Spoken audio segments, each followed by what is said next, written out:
Hello, friends. How are you today? It's great to see you. Welcome to the 37th episode of In the Know, your 25-minute deep dive into the modern employee experience and what we can do to make it better. I'm JD from Exonify, and today's episode is all about culture. Now, culture has got to be one of the buzziest of buzzwords around the corporate world, right? We talk about it a lot. We say it's super important. We spend hours and hours debating values and mission statements and fit and all of these different culture ideas. But when it comes right down to it, I still get the feeling that a lot of people can't really explain what workplace culture is. Well, we're going to work through all of this confusion today with our special ITK guest. Melissa Daimler, CLO of Udemy and the author of the new book, ReCulturing, is here to tell us what it takes to build a culture that works in today's workplace. Plus, we're going to give our live LinkedIn viewers a chance to potentially grab a free copy of Melissa's book. So keep your ears peeled, which is a thing I keep saying on the internet, for a special keyword coming up in just a few minutes. But before we welcome our ITK guest, I'd like to complain. Well, maybe not complain. Maybe it's more of a pontification on the subject of today's show. You see, culture is one of those topics that can be sometimes kind of squishy, and that I often struggle with. Everyone has a perspective on what culture is, and that's totally their right. But that also means that we sometimes have a hard time coming to a shared understanding of what culture means in an organization and how it informs the work that we do every day. And after you've worked for a few different companies and you've been part of the same types of conversations, over and over again, it can get a little frustrating when companies fail to understand the impact a poor workplace culture has on business outcomes. And when we fail to address systemic issues within our organizations and then wonder why we're not seeing results, it can feel like we're trying to slam a square peg into a round hole over and over. So what I want to do is point out, not complain, highlight a few of the mistakes that I've seen companies make when it comes to how they approach workplace culture. And I've seen these mistakes in every industry, size of business, new companies, as well as those that have been around for decades. So if you don't mind, here are 6 things we get wrong about workplace culture, at least according to JD. So number 1, I think we conflate culture with company mission statements and values. And too many organizations, I believe, think that putting words on a wall means that people are going to behave that way. But few companies manage to really bring the words on the wall to life in the way they enable their teams every day.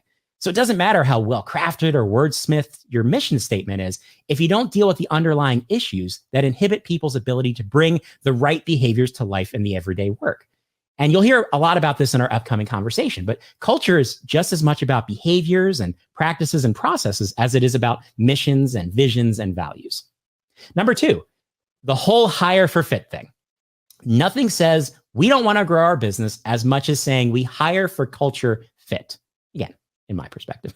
Personally, I don't want to work with people just like me. And I'm pretty sure my team members would say the same thing. Now, I think we should be looking to add to our company culture, not just limit our perspectives by refusing to bring on people who are going to challenge the way that we do things within our organizations. Number 3, I don't think HR owns company culture. Now, we already ask HR to handle a ridiculous pile of disjointed tasks, mostly because they all somehow involve people. But that's what an organization is. It's a group of people. And sure, senior management and HR can set the tone, provide a framework, but culture can't be owned by a single department.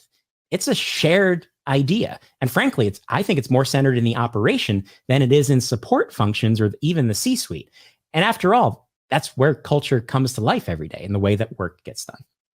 Number 4, workplace culture isn't a singular thing in my experience. For example, this is a map of every Starbucks location in the US in 2018. Now, I don't work for Starbucks and I don't have particular insight into their culture, but I wanted to share this visual because I think it begs a certain question. How many cultures exist within your organization? And by definition, culture is, and I quote, the customs, arts, social institutions, and achievements of a particular nation, people, or other social group. And there are lots of, when you think about it, different people from different places serving different communities within even just one company. And again, the corporate team can set tone and establish expectations, but the culture ultimately comes to life in how people, in this example, in stores, treat customers and work with one another every day. So in my experience, you don't really have one culture. You have as many cultures as you have different teams and different locations. Number 5, I don't think we understand the relationship between culture and proximity. This is something I want to dig in with Melissa about in a couple of minutes, but I believe we often mistake physical togetherness for cultural alignment. When you think about it, being in the room doesn't mean you share the same perspective on how work should be done, just like not being in the room doesn't mean you can't collaborate effectively. And if you were wondering, that last sentence was a triple negative. So I did that. And finally, number 6, I think we need to stop separating culture from the work it informs. And this is another reason why I think it's challenging when we say that HR owns culture, because if the people who are accountable to business results aren't also expected to prioritize the right behaviors that inform how work gets done, we're just going to keep having this conversation about culture challenges over and over and over again. So that's a short list of where I've seen companies maybe go a little bit wrong when it comes to workplace culture. But if there's one thing I hope we can all agree on, it's that culture isn't just something that happens, right? It requires prioritization, it requires effort, it requires strategy to create the types of workplaces that we want. So that's why I'm excited that you're here for this conversation today, and also why I'm excited to welcome our ITK guest, Melissa Daimler. Melissa is a trusted advisor who helps leaders design, operationalize, and scale their cultures. She brings over 2 decades of experience in learning and organizational development, leading these functions at Adobe, Twitter, WeWork, and now in her role as CLO of Udemy. She is an enthusiastic contributor to the body of work exploring organizational culture and learning in publications like Harvard Business Review, Fast Company, Forbes, and Fortune. And her book, titled ReCulturing, Design Your Company Culture to Connect with Strategy and Purpose for Lasting Success. Melissa Daimler, you're in the know. JD, it's great to see you, and you're orange. Let's just start there. And just if anyone out there is wondering if you want to, we don't have a merch shop on the show yet, but maybe we should get one. We should. This is literally called Safety Orange. Oh. So I can direct traffic or airplanes at any moment if it's needed. Awesome. But around the orange question, I wanted to ask you, I've noticed when you've been out and about talking about your book, you've often matched your wardrobe to the cover of the book. And it's something that I really can't do unless you know a tailor that makes green and pink suits. It's not really an option for me. So I'm curious, why did you go with orange for the cover of the book? I do have a good tailor I can refer you to. Side note. But yeah, the story with the orange is interesting. So thank you for wearing orange. Safety orange looks good on you. When I got the initial cover from my publisher, McGraw-Hill, I was not happy. You have these expectations when you're writing a book and you think about the cover and the color and all the details. And it wasn't orange. It was white or a black maybe, or a blue. And so I asked them to come back with other colors just to give me some other ideas. And they came back and said, we really love orange because we think it's going to pop. We don't have a lot of other business books out there. There haven't been recently. And so it took me a couple of weeks, but over time, I finally just embraced it. As I started to research the color a little bit more, I realized that it actually means joy. And I just went with it. And I like the color orange. We were just saying that I think everybody looks good in orange. So yeah, I just decided to get some wardrobe pieces that would match the cover of my book.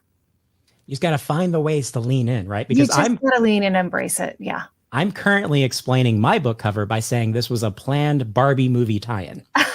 I don't think people are believing me, but when you look at the spine of my book, it's perfect. Nothing says Barbie like the spine of this. Exactly. Book.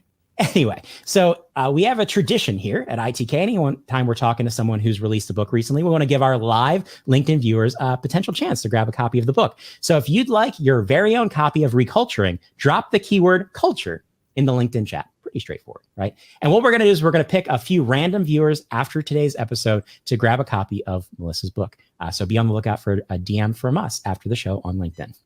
Now, Melissa, let's start out strong. Let's settle the confusion around culture once and for all right here on In the Know. What is culture within an organization, and how do you define it in a tangible way? Culture is three things. It is behaviors, processes, and practices. So that's how I define culture in the very short version of it. A lot of the things you said, JD, in the beginning, I agreed with. There was one that I did not. But you mentioned a few things that I also include when I'm talking about culture. One is that it's an active practice. I think the misnomer that it's just a thing, a noun that you had shared before. It's not just a value on a website or a value on a wall. It's a set of behaviors that exemplify what that value is. If I saw you being innovative, if that was the value that we were talking about, what would you be doing? What would you not be doing?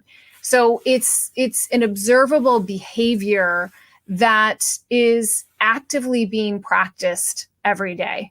I think another misnomer, I have a lot of them, but another big one is that, culture, do we really need to bother? It's happening. Do we really need to be intentional about this thing? And my response is always, that is exactly why we need to be intentional, because it is happening by design or default. So we might as well be designing it, since it is such a big component of how we want to work with each other.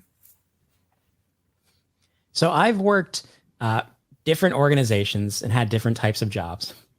And when I look back on my past roles, there's one culture that stands out, and it's probably not surprising because I worked for Disney. So working at Disney really shaped my perspective on how I think about culture in the workplace, because especially when you work in the theme parks and you see the magic happen, and I can attest, I fully believe the magic is real when you experience it at Disney.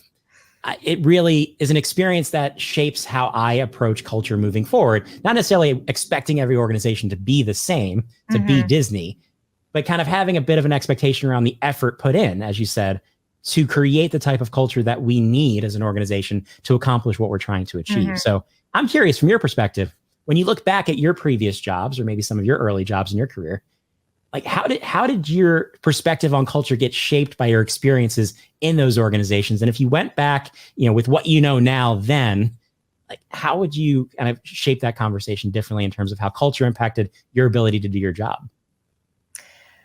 I think one of the reasons I wrote the book is, again, I really appreciated your overview in the beginning, because a lot of what gets you frustrated about culture is similar to what got me frustrated.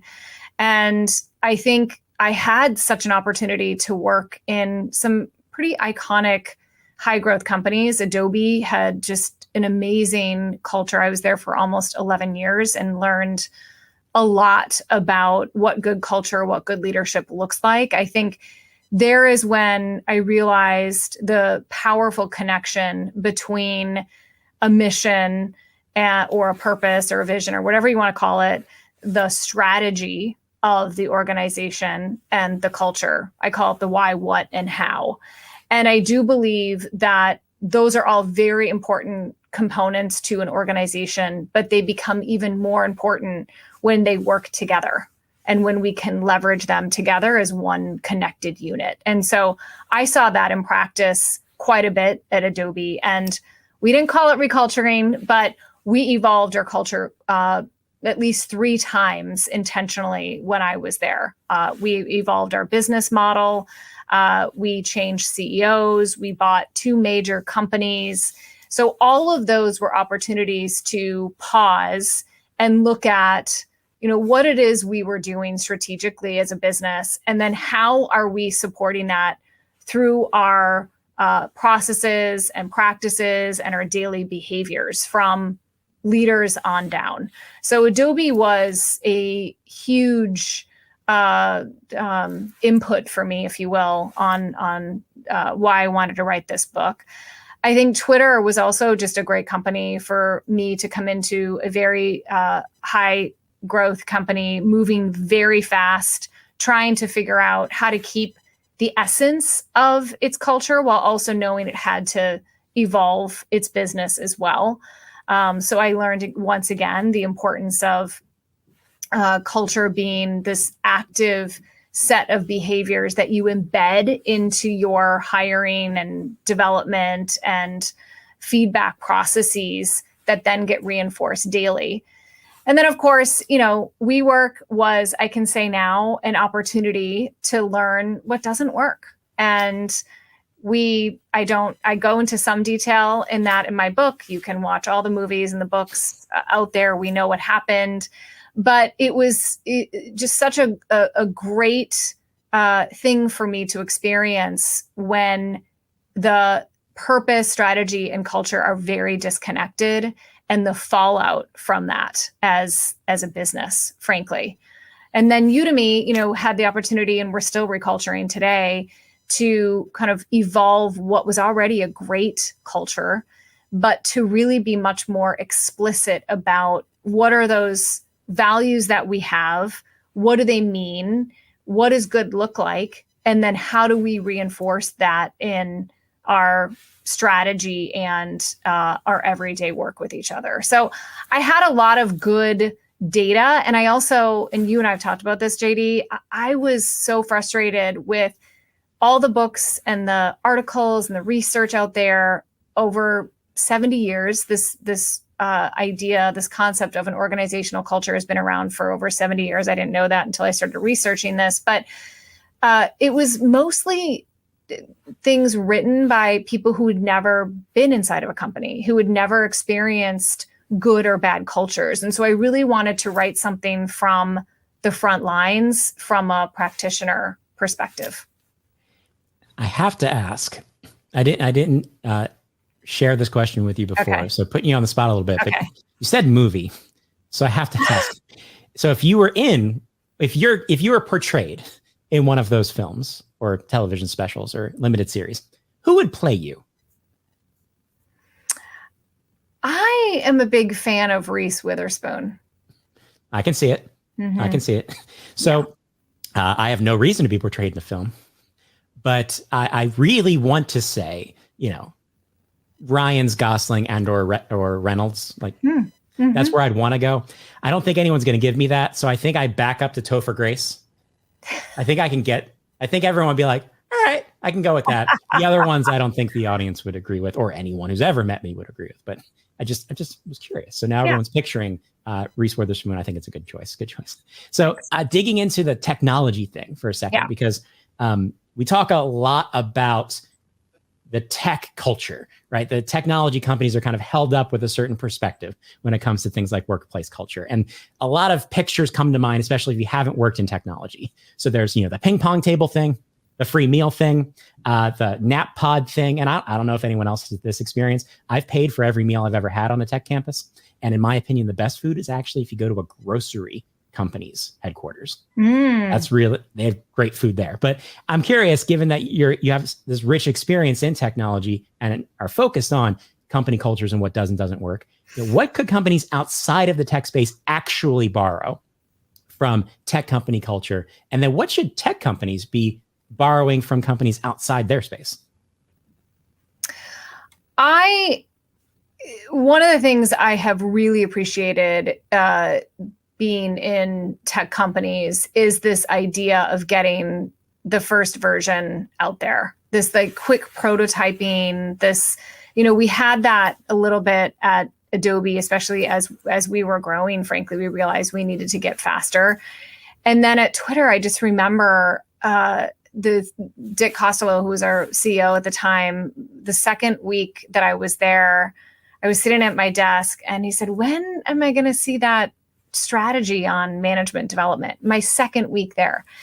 And I just was blown away because I was like, oh, what? Like, I thought I had at least 3 months to get something to him. And I literally went into his office with like half a sheet of paper with scribbles. It was no PowerPoint. It was nothing perfect, but I got practiced in being able to show kind of that first concept, that first prototype, and get feedback very quickly so that we could then iterate and evolve from there. So I think other companies can learn a lot from, letting go of that perfectionism and not getting customer involvement in too soon, but letting people kind of co-create.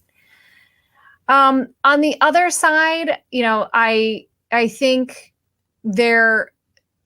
I do think some companies outside of tech do a better job of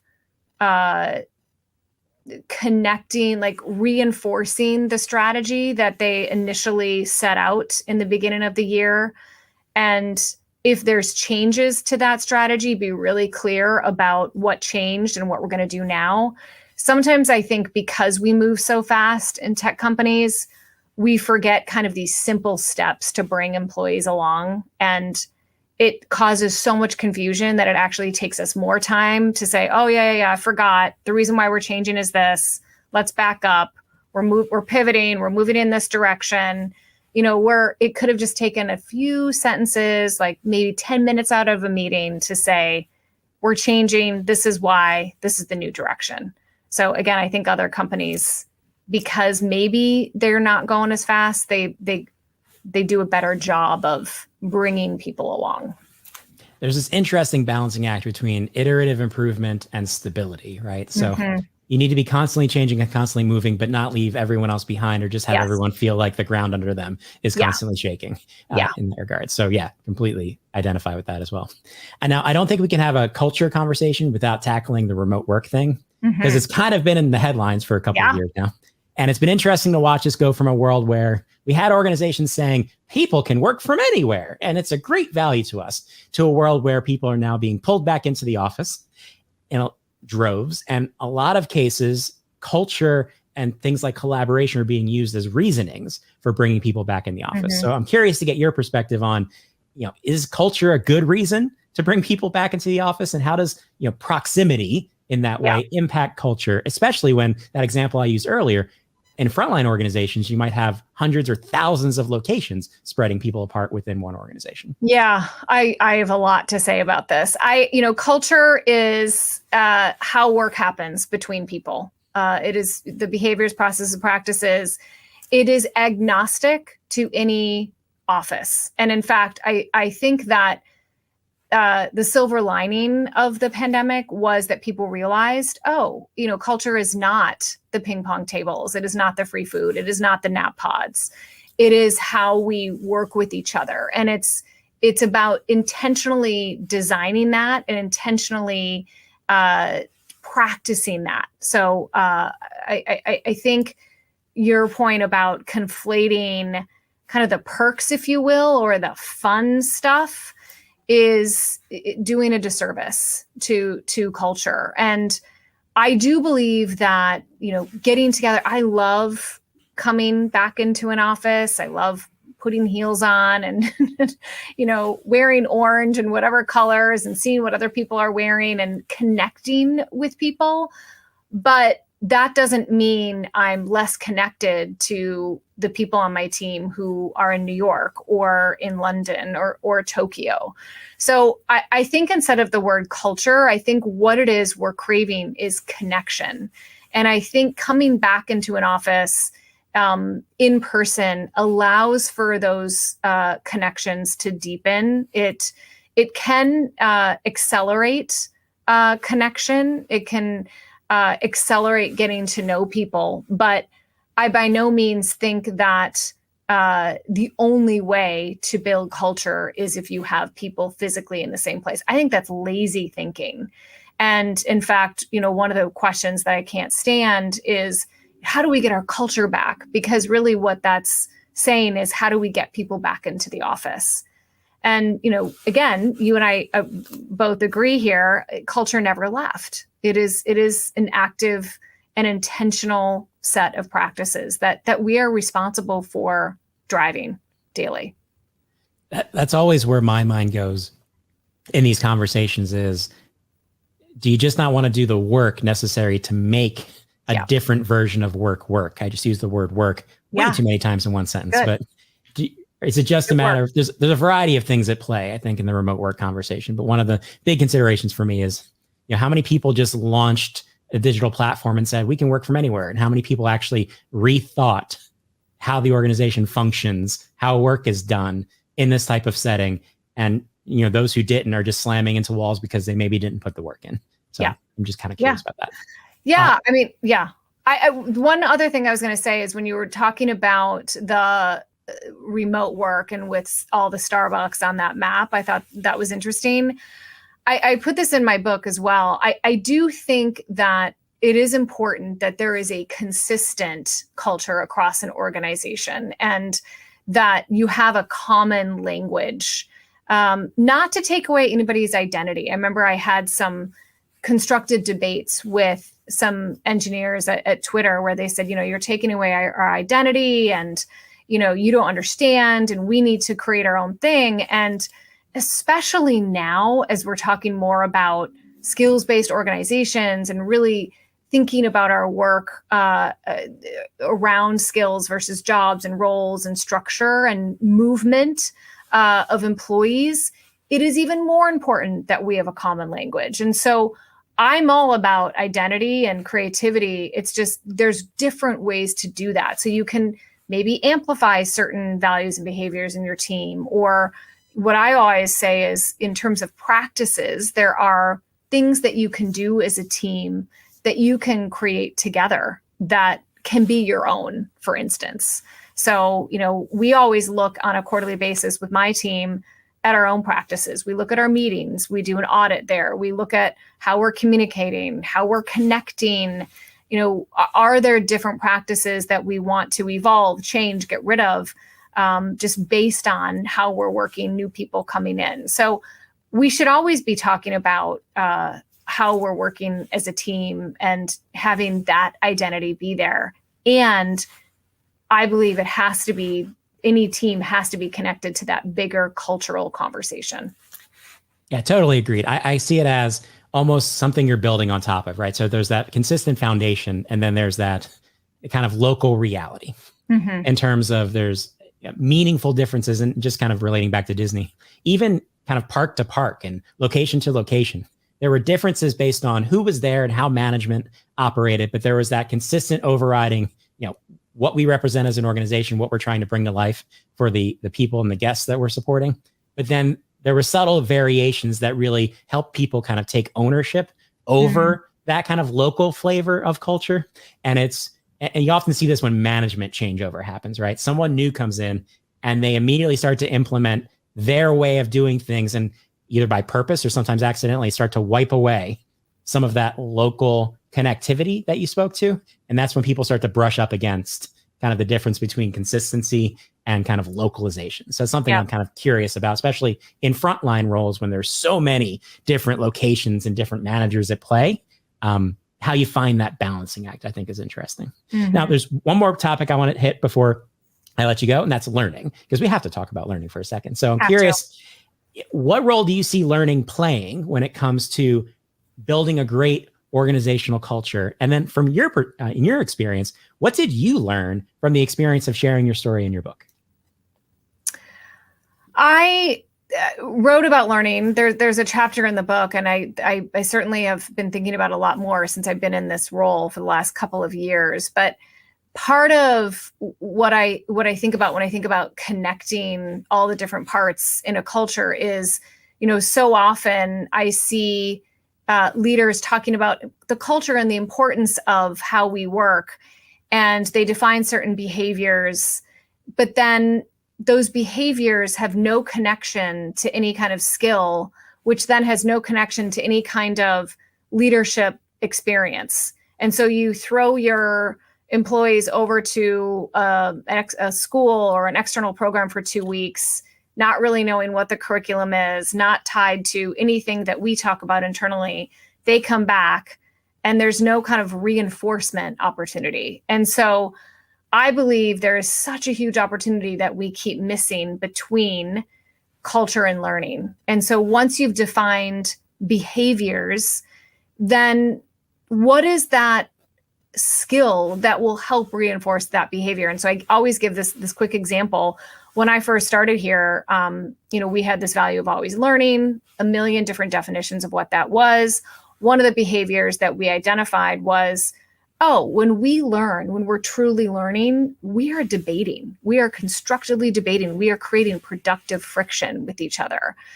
But then we realized we don't have the skills to do that here because people conflated debating with being mean. And we have a very nice culture. And so part of our responsibility as an organization and a learning team is to make sure that whatever we expect culturally in the system, whatever behaviors we want to see more of, we then have to make sure that people have the skills to do them. So we have workshops on how to constructively debate. We talk about what productive friction looks like. We roll out tools like, decision-making tools and roles and responsibilities tools so that people are clear about, collaboration. So I do think when you're developing learning experiences for an organization, ideally, you're developing skills that tie directly to those cultural behaviors and to, the strategy that you're trying to continue to execute against. Great points. I especially love that emphasis around constructive debate. And you can disagree without being mean or feeling like someone's being mean to you or being disrespectful. So great point. And then just last question, what's the biggest thing you learned from the experience of writing your book? There's a saying, you write so you understand what you're thinking. And that was the biggest surprise to me. Like I knew what I wanted to write conceptually, but after the first couple of chapters, I thought, gosh, like how I want to, what else do I have to share? Like, what are some of those other things that I want to share with the world?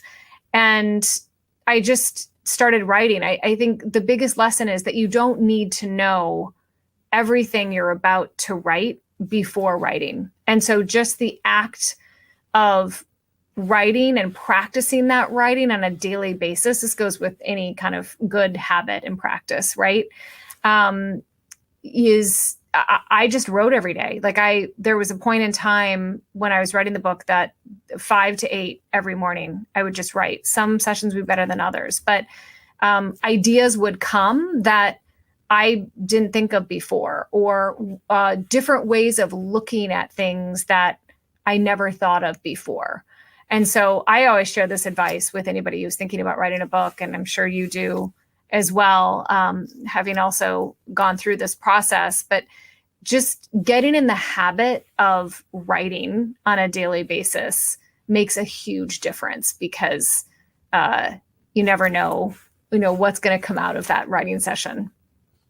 Absolutely. And I couldn't have written a book that hopefully some people have enjoyed reading if I didn't write or start writing that blog years ago that I know absolutely no one read. Yes. Right? So going through the experience of and figuring out what's my version of sharing my story versus trying to do someone else's version of it. So yes. I appreciate that feedback as well. But Melissa, thank you so much for joining us today. How can people out there connect with you, follow the great work that you're doing, and grab a copy of ReCulturing? Thank you. This was fun. So melissadaimler.com is my website. I'm also pretty active on LinkedIn, and I'm M. Daimler on Instagram. Awesome. Thank you so much again to Melissa Daimler for sharing her insights into what it takes to build workplace cultures with purpose. If you joined us live on LinkedIn for this episode and you dropped the keyword into the chat, be on the lookout for a DM from my team for some of those lucky viewers that might be walking away with a copy of Melissa's book. If you had a good time today, be sure to subscribe to ITK. Head over to Axonify.com/ITK for show announcements and reminders. You can also check out the entire ITK collection over at the Axonify YouTube channel, or listen to In the Know on your favorite podcast app. And be sure to come back in 2 weeks for a huge portion of FOMO. We're just 2.5 weeks away from Axonicom, our Axonify community event taking place this year in Nashville, Tennessee. And we're going to give you a sneak preview, an exclusive preview of the event on the next ITK. I'll be joined by several of our Axonicom speakers, including Dick Johnson, the former CEO of Foot Locker, who's going to be sharing tips for how you can influence your C-suite to invest in your frontline teams. We're also going to take a look back at some of the fun from previous Exonocoms and give you a glimpse into our highly anticipated AI conversations. So if you're heading to Nashville later this month, get a head start on your Exonocom experience. And if you can't make it in person, get a glimpse into the insights we're going to be sharing on site with our Exonify customers and partners. So let the FOMO commence on Wednesday, October 18th at 11:30 a.m. Eastern, as we share a sneak peek of Exonocom 2023. Until then, I've been JD. Now you're in the know, and always remember to ask yourself the important questions. Like, do you know what they say about a clean desk? It's a sure sign of a cluttered desk drawer. I'll see you next time. In the Know is produced by Sam True. Visual design by Mark Anderson.